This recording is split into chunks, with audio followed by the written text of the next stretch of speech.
Login failed on Emma Save Fix. You open the Emma app to track your spending or manage your savings goals, but then you see it login failed. It's a frustrating moment, but don't worry. This issue is common and can be fixed in just a few steps. First, check your internet connection. Emma uses secure bank connections and data encryption, so even a brief network drop can stop your login attempt. Try switching between Wi-Fi and mobile data to restore access. Next, make sure your app is updated.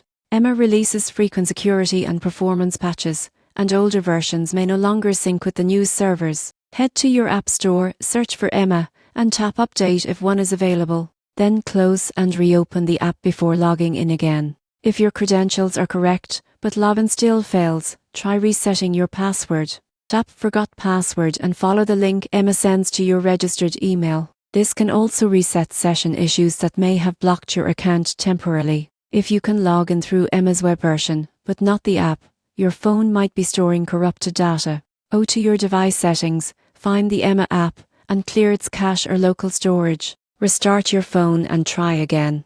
Avoid using Venus or browser extensions while logging in. Emma's servers may block them to protect your financial data. If nothing seems to work, it might be a temporary issue on Emma's end. The app occasionally undergoes maintenance or security updates, which can cause short login interruptions. Waiting a short while before trying again often solves it automatically. So, if your Emma login fails, don't stress. Check your network, update your app, clear your cache, and reset your password if needed. Within minutes, you'll be back to tracking spending, saving smarter, and keeping your finances organized with Emma.